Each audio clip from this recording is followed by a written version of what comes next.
আসসালামু আলাইকুম প্রিয় ছাত্ররা, কেমন আছো তোমরা? আশা করি নিরাপদে আছো।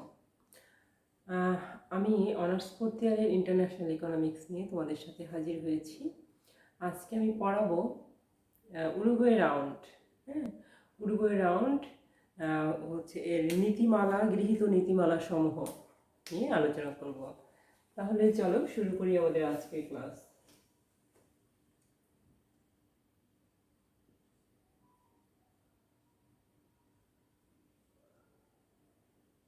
উরুগুয়ে রাউন্ড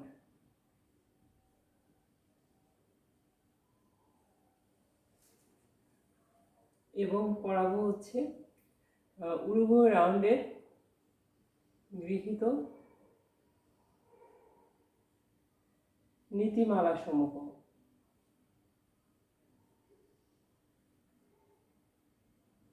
গৃহীত নীতিমালা সমূহ।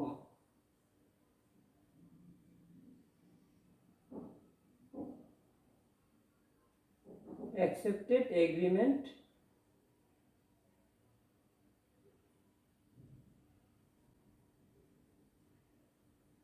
উরুগুয়ে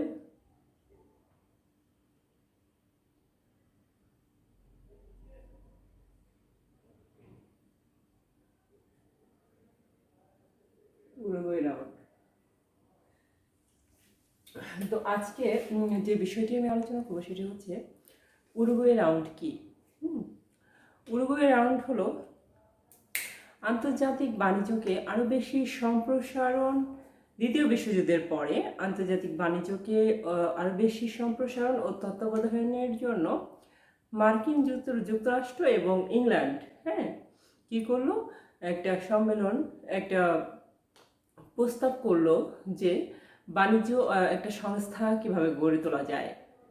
তারই ধারাবাহিকতার আলোকে ব্রেটন উডসে একটা সম্মেলন সৃষ্টি হলো। সম্মেলন হচ্ছে কনফারেন্সের মাধ্যমে প্রথম বা শুল্ক ও বাণিজ্য সংস্থা নামে একটা চিন্তা ভাবনা করলো যে এটা করা যায় কিনা। গ্যাট, সেটি হচ্ছে গ্যাট, GATT, গ্যাট। ওখান থেকেই হচ্ছে সূত্রপাত ব্রেটন উডস সম্মেলনের মাধ্যমেই। ঠিক আছে, ওই গ্যাটের তোমার সূত্রপাত হলো। এরপর হাভানাতে 1948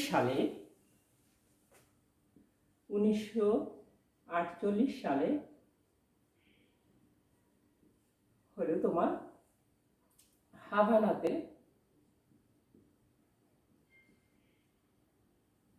শুল্ক ও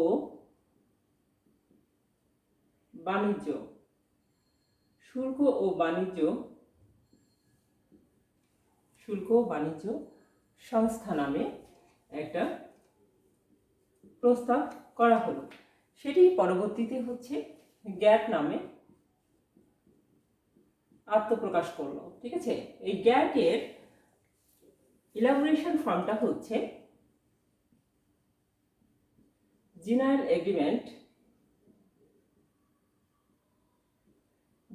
এগ্রিমেন্ট অফ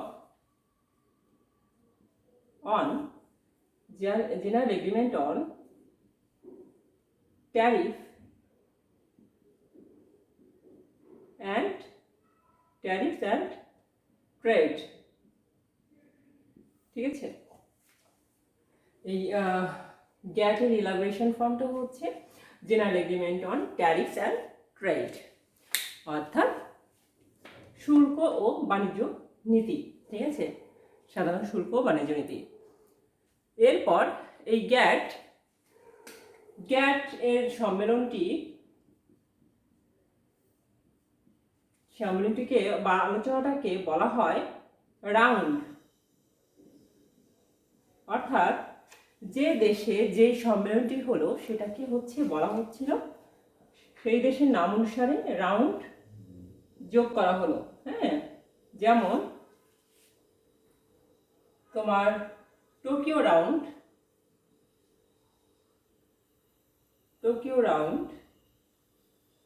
তারপর একটা আসো জেনেভা রাউন্ড। জেনেভাতে হয়েছিল এই চুক্তিটা, তাই এর নাম অনুসারে এটাকে বলা হচ্ছে জেনেভা রাউন্ড। তারপরে এটা হচ্ছে তোমার ধরো উরুগুয়ে রাউন্ড। হ্যাঁ, উরুগুয়েতে এই সম্মেলনটি হয়েছিল, তাই এর নামকরণ করা হয় উরুগুয়ে রাউন্ড। ওকে, এরপর তোমার 1964 সালে মার্কিন যুক্তরাষ্ট্রের প্রেসিডেন্ট জন এফ কেনেডি একটি আলোচনা করেন। তার নাম অনুসারে সেটির নাম ছিল Kennedy round. Kennedy, John F কেনেডির নাম অনুসারে সেই সম্মেলনটার নাম ছিল কেনেডি রাউন্ড। ঠিক আছে, এই হলো গ্যাটের সূত্রপাত।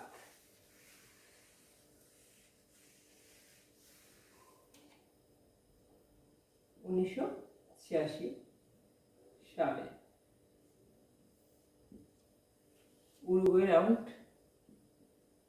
উরুগুয়ে রাউন্ডের আবির্ভাব গ্যাটের মাধ্যমে। হ্যাঁ,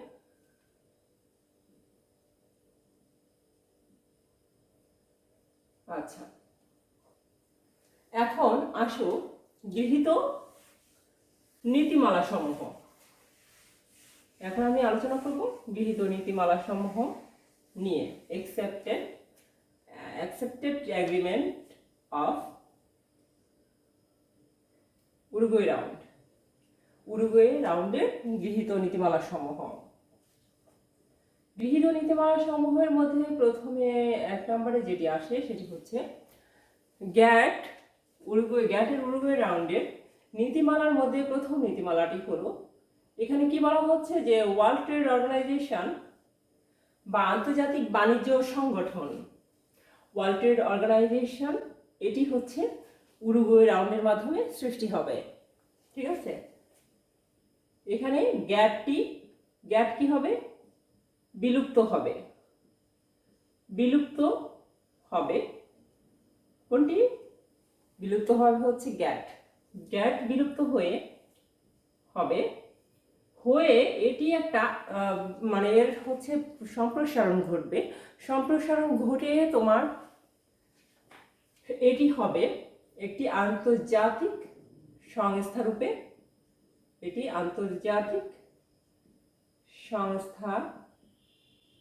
রূপে, আত্মপ্রকাশ করবে। বিলুপ্ত হওয়াটা আসলে শেষ হয়ে যাবে ব্যাপারটা তা না, ব্যাপারটা হচ্ছে সে আবার নতুন ভাবে আন্তর্জাতিক ভাবে সংস্থা রূপে আবির্ভাব ঘটবে তার। এটি বলা হলো উরুগুয়ে নীতিমালাতে।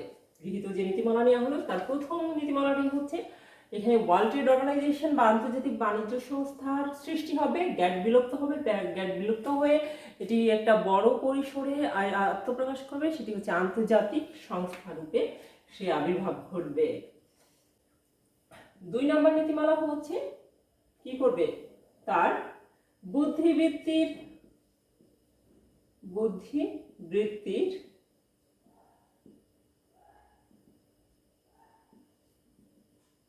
মালিকানা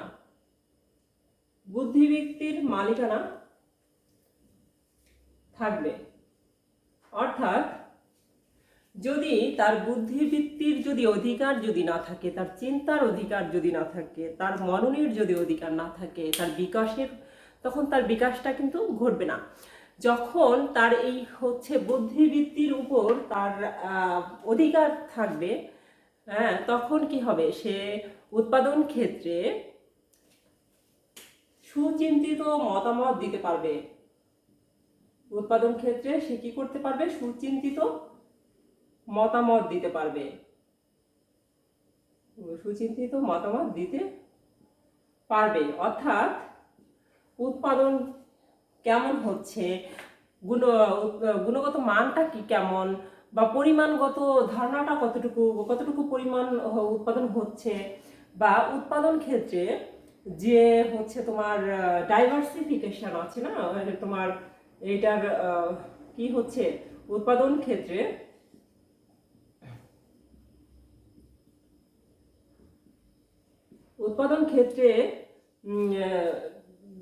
বিভিন্ন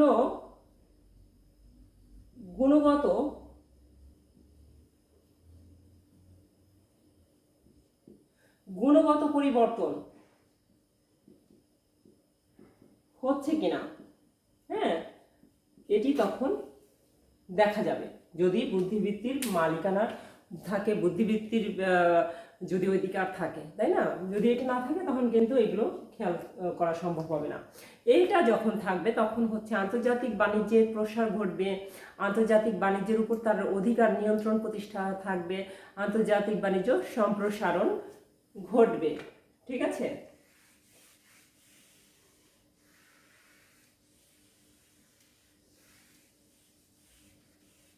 3 নম্বরটা হচ্ছে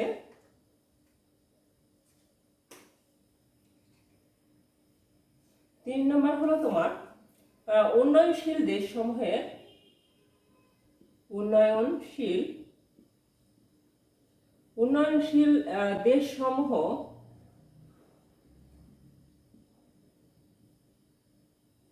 উন্নয়নশীল দেশসমূহ যে খাদ্য সাহায্য, তারপরে তোমার আর্থিক সাহায্য এবং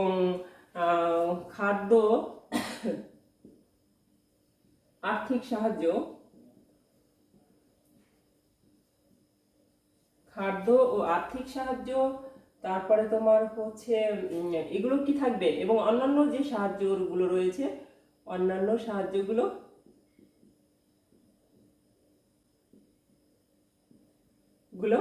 অব্যাহত থাকবে।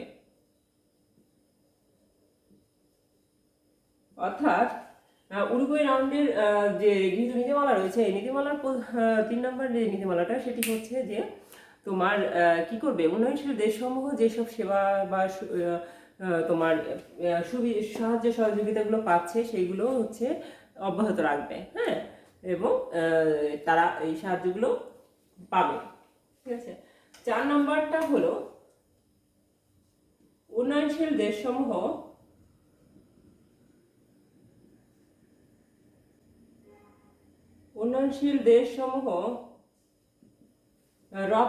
রপ্তানি বৃদ্ধির জন্য, রপ্তানিকে তাদের এনকারেজ করার জন্য যেসব ভর্তুকি দেওয়া হতো উন্নয়নশীল দেশগুলোকে, সেই ভর্তুকিগুলো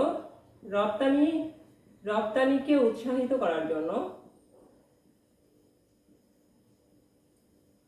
করার জন্য যেসব সাহায্য পেত সেইগুলো তারা পাবে।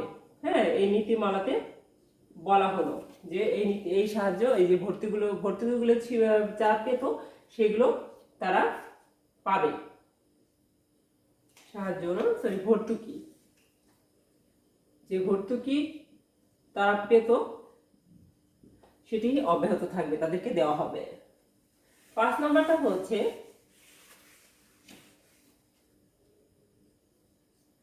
উন্নয়নশীল দেশগুলো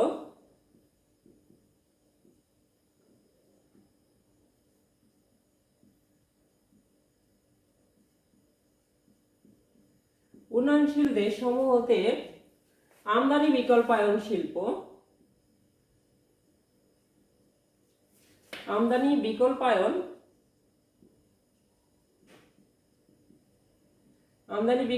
শিল্পের প্রসারের জন্য এবং অভ্যন্তরীণ ভোগ বৃদ্ধির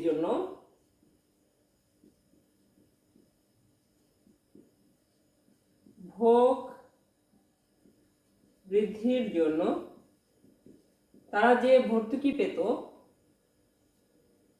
হ্যাঁ, সেটি হচ্ছে তাদেরকে দেওয়া হবে। এরপরে আসো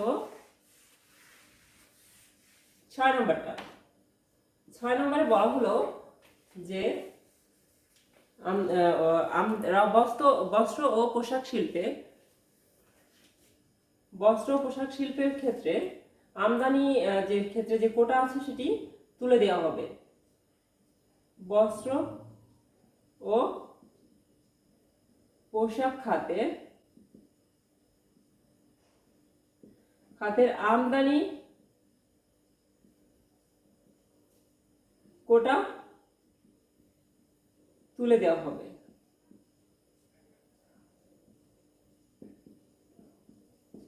ঠিক আছে, আমদানি ও কোটা হচ্ছে তুলে দেওয়া হবে।